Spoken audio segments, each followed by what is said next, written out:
Kenapa ya homeschooling makin banyak dipilih oleh para orang tua? Homeschooling bukan hanya soal belajar di rumah, tapi juga tentang memberikan ruang bagi si kecil untuk tumbuh sesuai dengan potensinya, sambil tetap dekat dengan bunda dan keluarga.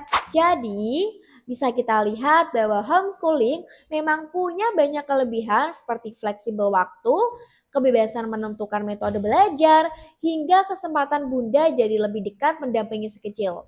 Namun, di sisi lain ada juga tantangan yang perlu diperhatikan, seperti keterbatasan interaksi sosial dengan teman sebayanya, beban orang tua yang cukup besar, serta kebutuhan komitmen jangka panjang agar pembelajarannya tetap konsisten. Yang terpenting, bunda tidak perlu merasa tertekan untuk harus memilih mana yang lebih bagus, karena pada akhirnya baik homeschooling maupun sekolah formal sama-sama bisa menjadi jalan yang terbaik.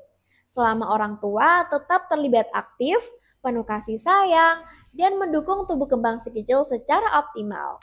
Kenapa ya homeschooling makin banyak dipilih oleh para orang tua? Homeschooling bukan hanya soal belajar di rumah, tapi juga tentang memberikan ruang bagi si kecil untuk tumbuh sesuai dengan potensinya, sambil tetap dekat dengan bunda dan keluarga. Hai bunda-bunda hebat, selamat datang kembali di channel Para Merina Official. Bunda hebat anak sehat. Tempatnya kita berbagi cerita, solusi, dan dukungan untuk tumbuh kembang si kecil.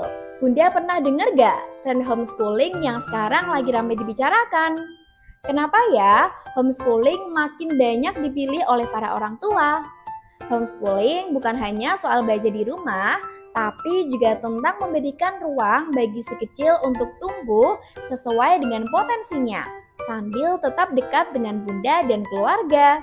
Banyak bunda yang awalnya penasaran, apakah homeschooling itu cocok untuk anak kecil? Nah, di video kali ini kita akan bahas apa sebenarnya homeschooling itu, kelebihan-kelebihannya, dan bagaimana bunda bisa melihat apakah ini pilihan tepat untuk si kecil tercinta. Kalau begitu, yuk kita mulai dengan memahami dulu apa itu homeschooling. Secara umum, homeschooling adalah metode pendidikan di mana anak belajar di rumah, didampingi oleh orang tua atau tutor tanpa mengikuti sistem sekolah formal. Dengan pemahaman ini, bunda sudah punya gambaran lebih jelas tentang apa itu homeschooling. Jadi, bukan sekedar belajar di rumah, tapi sebuah pendekatan pendidikan yang fleksibel, personal, dan sah di Indonesia. Setelah tahu apa itu homeschooling, sekarang yuk kita bahas bersama apa saja kelebihan dan kekurangannya. Kelebihan homeschooling. Yang pertama, belajar sesuai kecepatan anak. Setiap anak unik, ada yang cepat menangkap pelajaran, ada juga yang butuh waktu lebih. Dengan homeschooling, bunda bisa menyesuaikan tempo belajar sesuai dengan kebutuhan si kecil. Yang kedua, waktunya jadi lebih fleksibel. Homeschooling memberikan kebebasan dalam mengatur jadwal sehingga anak bisa belajar di saat paling fokus dan tetap punya waktu untuk bermain, beristirahat, atau ikut kegiatan lain. Kelebihan ketiga, lebih dekat dengan keluarga. Karena banyak waktu belajar dilakukan bersama, bonding antara orang tua dan anak jadi semakin kuat. Keempat, belajar sesuai minat. Homeschooling memungkinkan anak fokus lebih dalam pada bidang yang mereka sukai, misalnya seni, olahraga, atau sains, sehingga minat dan bakatnya lebih cepat berkembang. Nah, setelah tahu banyak manfaatnya, tentu ada juga beberapa tantangan yang perlu bunda perhatikan. Yang pertama, kurangnya interaksi sosial. Anak yang homeschooling biasanya tidak setiap hari bertemu dengan teman sebaya seperti di sekolah formal. Kalau tidak disiasati dengan kegiatan komunikasi atau playdate, si kecil bisa merasa kesepian atau kurang terlatih dalam keterampilan sosial. Yang kedua, tanggung jawab besar orang tua. Homeschooling membutuhkan peran aktif orang tua, baik dalam menyiapkan materi, jadwal, maupun mendampingi anak belajar setiap hari. Tidak semua orang tua punya waktu dan energi cukup untuk konsisten menjalani ini. Ketiga, biaya dan sumber daya. Walaupun ada yang bilang homeschooling lebih hemat, kenyataannya bisa jadi justru lebih mahal. Bunda perlu menyiapkan buku, alat peraga, bahkan mungkin tutor khusus untuk mata pelajaran tertentu. Keempat, tantangan kedisiplinan. Karena belajar dilakukan di rumah, anak bisa merasa lebih santai atau mudah terdistraksi dengan hal-hal di sekitarnya. Kelima, keterbatasan fasilitas.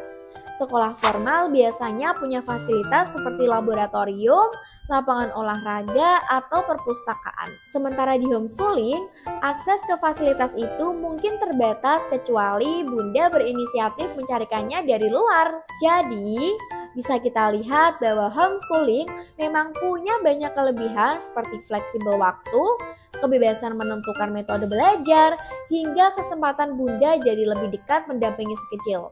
Namun, di sisi lain ada juga tantangan yang perlu diperhatikan, seperti keterbatasan interaksi sosial dengan teman sebayanya, beban orang tua yang cukup besar, serta kebutuhan komitmen jangka panjang agar pembelajarannya tetap konsisten. Yang terpenting, Bunda tidak perlu merasa tertekan untuk harus memilih mana yang lebih bagus, karena pada akhirnya baik homeschooling maupun sekolah formal sama-sama bisa menjadi jalan yang terbaik.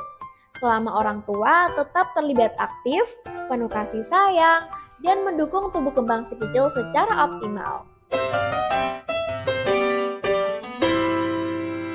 Setelah tahu kelebihan dan kekurangannya, mungkin Bunda bertanya-tanya, lalu bagaimana caranya agar tahu apakah homeschooling cocok untuk si kecil atau tidak? Nah, tenang Bunda, ada beberapa tanda dan pertimbangan yang Bunda bisa perhatikan. Di antaranya, yang pertama, perhatikan gaya belajar si kecil. Jika si kecil lebih nyaman belajar dengan cara yang fleksibel, banyak bertanya, dan suka mengeksplor hal-hal baru di luar buku pelajaran, homeschooling bisa mendukung gaya belajar tersebut. Kedua, amati kebutuhan khusus si kecil. Untuk anak yang membutuhkan perhatian ekstra, misalnya mudah terdistraksi di kelas besar atau punya kebutuhan belajar tertentu, homeschooling bisa memberi ruang yang lebih fokus dan personal. Ketiga, kesiapan orang tua. Homeschooling bukan hanya soal anak, tapi juga kesiapan Bunda dan keluarga. Apakah Bunda punya waktu, energi, dan komitmen untuk mendampingi si kecil dalam proses belajarnya? Jika iya, homeschooling bisa jadi pilihan yang realistis. Keempat, lingkungan dan nilai keluarga. Beberapa keluarga memilih homeschooling agar bisa menanamkan nilai tertentu dalam keseharian si kecil.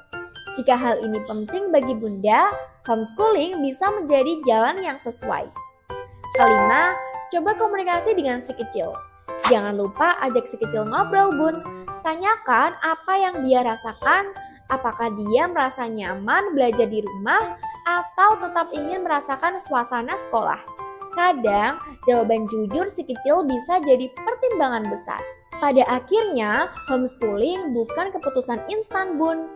Dibutuhkan pengamatan, komunikasi, dan kesiapan keluarga. Nah, Bunda dan si kecil, itu tadi pembahasan lengkap tentang homeschooling. Apapun pilihan pendidikannya, si kecil butuh dukungan, cinta, serta lingkungan yang sehat untuk bertumbuh. Jadi, mari kita fokus pada hal terpenting dengan membesarkan anak yang bahagia, percaya diri, dan siap menghadapi masa depan. Terima kasih sudah menyimak pembahasan kali ini di channel Paramorina Official. Jangan lupa untuk share video ini ke keluarga atau teman yang membutuhkan. Dan subscribe agar tidak ketinggalan pembahasan bermanfaat lainnya. Kalau Bunda ada pertanyaan, bisa banget langsung tulis di kolom komentar ya. Jangan lupa juga untuk ikutin sosial media kita di sini. Sampai jumpa di konten berikutnya bareng Paramorina. Paramorina, teman tumbuh anak Indonesia.